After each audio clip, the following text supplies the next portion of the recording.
All right, beautiful people. This is update day 4 of our follow-up with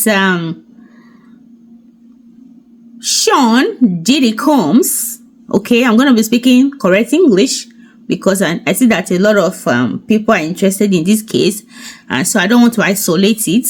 And funny enough, when I posted this video, I wasn't expecting to get the attraction it got. It's almost going to 2,000 play, and a lot of people have been following me. And unfortunately, I speak pidgin English in my blogging.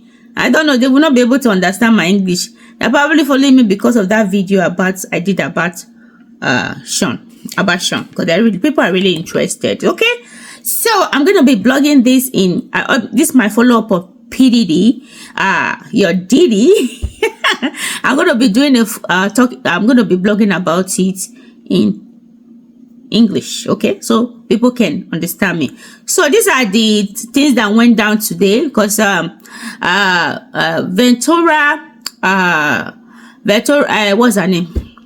Casey Ventura, she has finished, giving her testimony, and now she's being cross-examined by the defense team. Okay, that's Diddy's defense team. So she was put on the stand today. As I was doing this video, it's already it's still my day, but it's already so whatever time you're watching this, just know that this is day 4 of the update of PDD case with the federal government in the US. Okay, so reporting live from New York.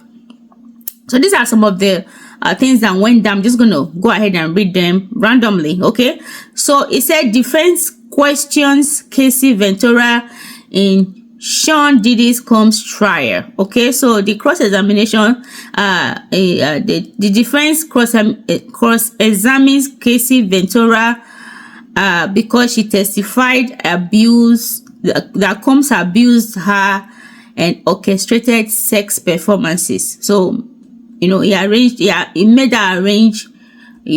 the knocking, the sex performances. Okay, period, that's one period. Okay, next,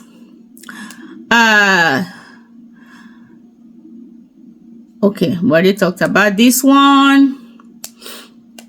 So these are just the things the testimony that she gave. So they are cross-examining her. In fact, the defense is putting up a defense that according to what they said that Casey Ventura, that was a consensual relationship, and that she was enjoying those freak parties. She was enjoying it, and that's why she did not complain. And because she was with Diddy for years, for over 10 years, she was with Diddy. So they are saying that she enjoyed it. She enjoyed the benefit, the fame that came with it. Because after all this, according to her, she said after these parties that they will do, they will still go to go for their award shows and all those things, and she will have to put up a smile as if nothing was actually going on. So she really acted, she really put up a very good show for us.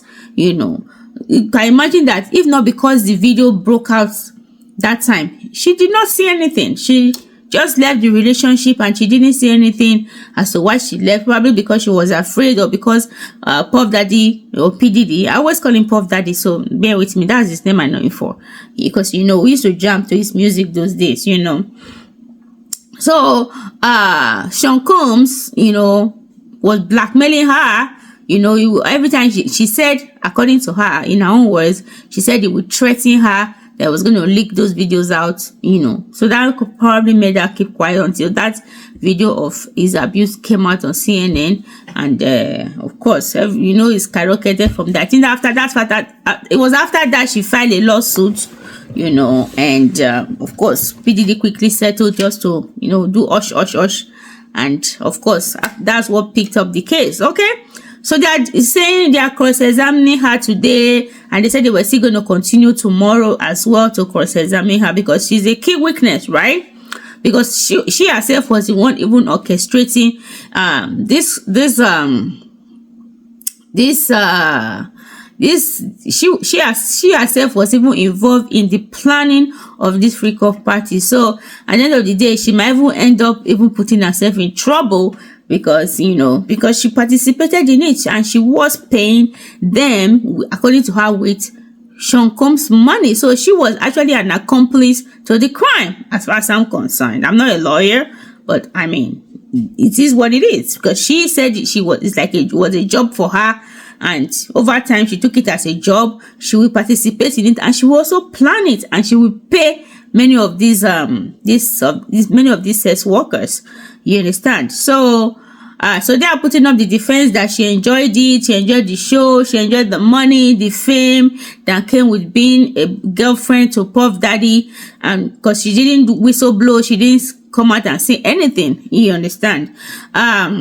So the team, Stavo, asked if the love section refers to freak off, and Ventura said she didn't know. So because as far as the defense was concerned, those were Puff Daddy's preference for that was his preference for sex. Like he wanted twosome, threesomes and all those kind of things, and they are saying that she enjoyed it because she never complained. Okay.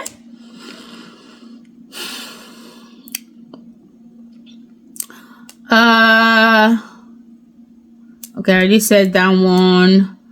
Okay. And then Ventura also acknowledged that those, according to her, they did often have freak off in the afternoon. So most times in the afternoon, that's when they organize those freak off sessions.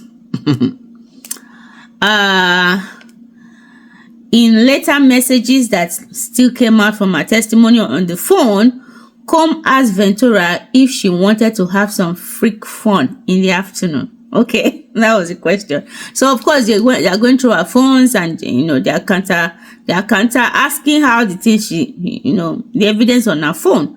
So they said that it was just a normal conversation between a boyfriend and a girlfriend. She didn't sound like somebody that was in distress or have any attempt to escape, because sometimes she was on her own. She could have called, should have whistleblowed Combs. She would have whistleblown him, but she never did. She was with him for 10 good years. So I mean, let's be fair here. You understand? That's why they don't want the jury to hear what people are saying, because that might cloud their judgment. You understand? Remember, this is a jury case where 12 juries have been picked, 8 men and 4 women.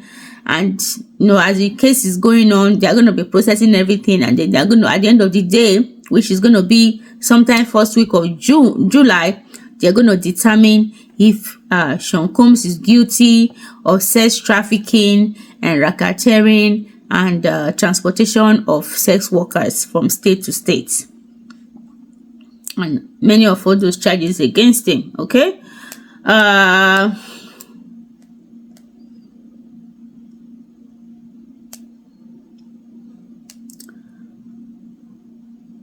Okay, so I already said that one. Let me see this one. What does this one say?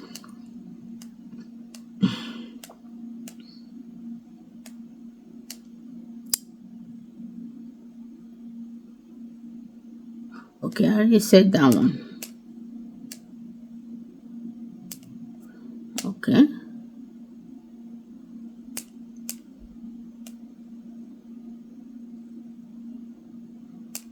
Okay, I think I just double.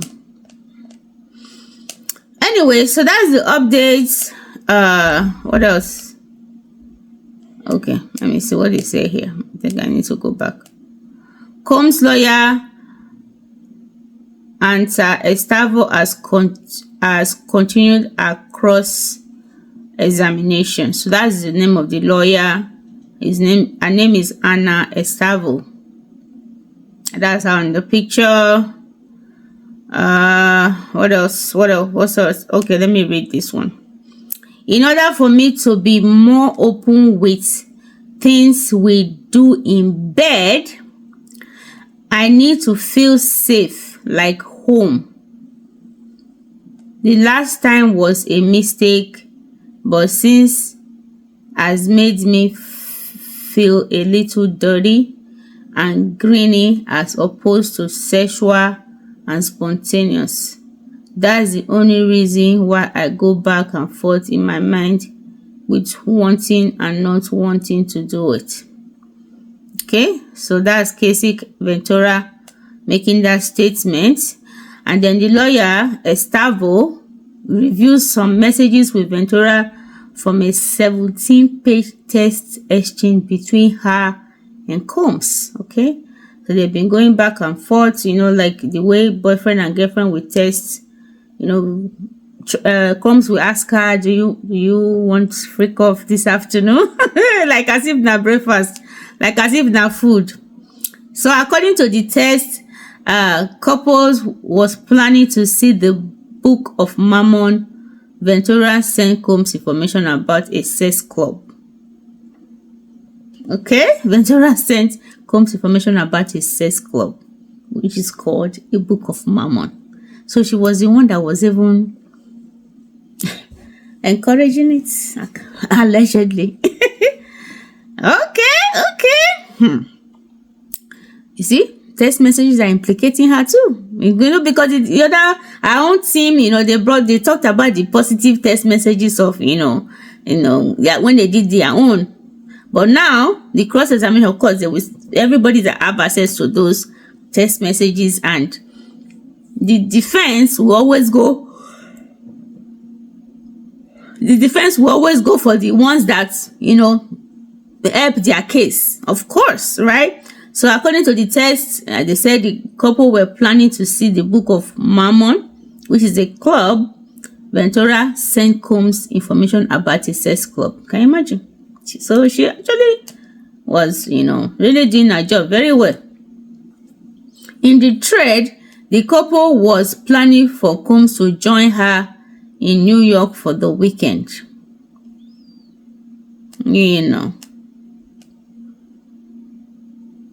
So that's what has happened today. A lot of questioning.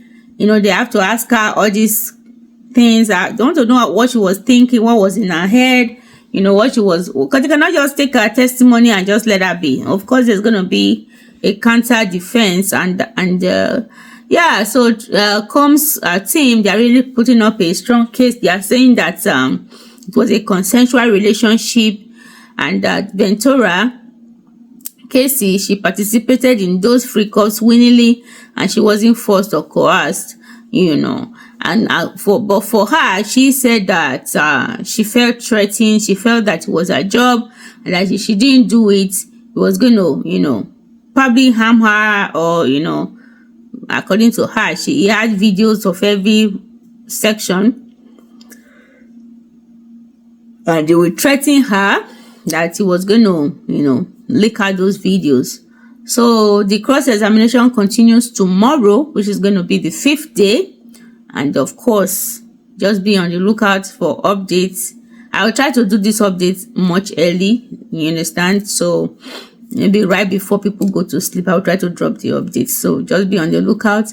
And if you haven't started following Gistupdatetv, this is Gistupdatetv reporting you live from US, New York, and we are giving you the hot, juicy details of what is going on the case, the trial for sex trafficking and racketeering by Sean Diddy Combs, popularly known as Puff Daddy, the icon, the music icon, the Mongo, the businessman, and it was a role model for a lot of people, and people are really heartbroken when this case, came out, and, he did everything to really make it hush for years, and a lot of high profile, I already told you guys, a lot of high profile Hollywood stars, pastors, they were all part of this freak off.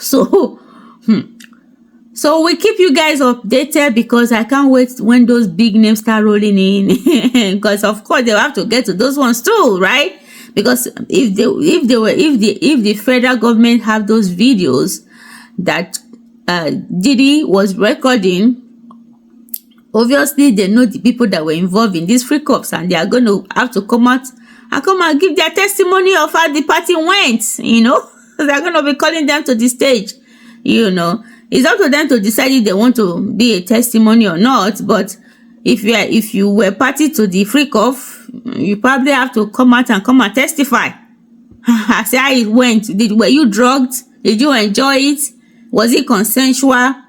Because some of them are saying that they were drugged, they didn't even know what was going on, and they weren't even aware that these parties were being recorded, because Combs will record them, and as allegedly they say he uses it to keep them hush hush, so nobody could say anything. So anyways, that's what happened today, day 4 of the trial, and stay tuned, and we'll keep bringing the update for you guys. I will see you guys very soon. Ciao, ciao. Ciao, ciao. Bye-bye.